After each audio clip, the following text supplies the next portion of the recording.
Здравствуйте, смотрите в сегодняшнем выпуске. В Туркменистане прошла первая встреча глав парламентов стран-членов группы друзей нейтралитета. Глава МИД Туркменистана принял копии верительных грамот у нового посла Индии.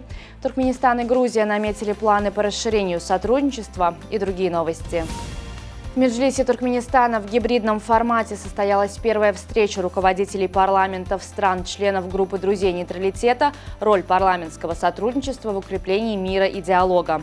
В многосторонней встрече приняли участие спикеры парламентов из различных стран мира, а также руководители и представители международных и региональных организаций. Министр иностранных дел Туркменистана Рашид Мередов принял копии верительных грамот от нового посла Индии в Ашхабаде Мадхумиты Бхагат. Глава туркменского внешнеполитического ведомства поздравил дипломата с назначением на ответственный пост и пожелал ей успехов в работе. На встрече стороны высказались за активизацию сотрудничества в политической, торговой, экономической и гуманитарной сферах. В Ашхабаде прошли туркмено-грузинские межмидовские консультации. Во встрече приняли участие заместители министра иностранных дел Туркменистана и Грузии. Стороны обсудили широкий круг вопросов текущего состояния и перспектив политико-дипломатического сотрудничества, торгово-экономического партнерства и культурно-гуманитарных связей между странами. В качестве перспективных направлений двустороннего партнерства определены сферы транспорта, энергетики, торговли, сельского хозяйства, туризма, а также научные и культурные обмены. Фольклорные танцевально-вокальные коллективы отделов культуры Балканского вилаята приняли участие в проходившем на днях конкурсе, организованном Балканским областным управлением культуры и Вилаятским советом молодежной организации имени Махтумкули. Победителем конкурса стал танцевальный коллектив «Миссериан» Управления культуры Газаларбадского итрапа. В этом году в поселке Джебел Балканского вилаята планируется успешно завершить строительство нового международного аэропорта, способного обслуживать до 100 пассажиров в час. В настоящее время строительные работы здесь ведутся высокими темпами, в них используется 112 единиц самой передовой техники. В несколько смен задействовано около 650 различных специалистов. Инженеры из Вашингтонского университета представили новинку – умные серьги, способные стать альтернативой фитнес-браслетам. Миниатюрный гаджет оснащен двумя термометрами, один из которых измеряет температуру мочки уха, а другой – температуру окружающей среды.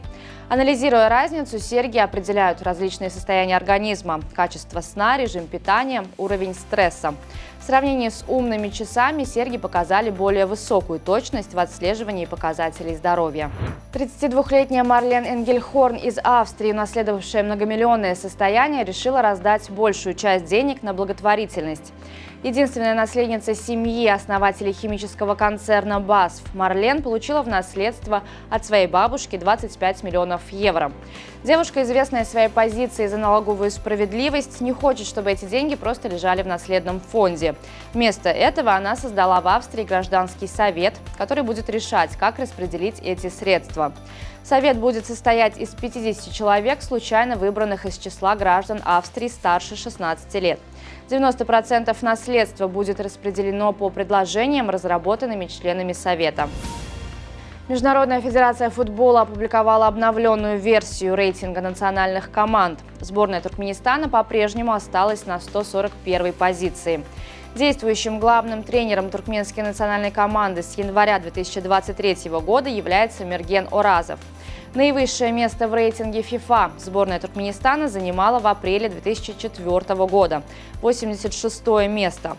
Отметим, среди футбольных сборных стран Центральной Азии выше всех в рейтинге находится команда Ирана, следом идут Узбекистан и Таджикистан. Бригада арбитров из Туркменистана во главе с Алибеком Сапаевым провела товарищеский матч между российским Краснодаром и казахстанской Астаной. Встреча состоялась в Абу-Даби, игра завершилась со счетом 4-2 в пользу Астаны. Защитник сборной Туркменистана Вепад Жумаев впервые дал интервью пресс-службе Витебска после перехода в клуб из «Энергетика БГУ». Жумаев отметил, что не раздумывал, когда ему предложили перейти в Витебск. По его словам, клуб обладает отличной инфраструктурой, болельщиками и расположен в красивом городе.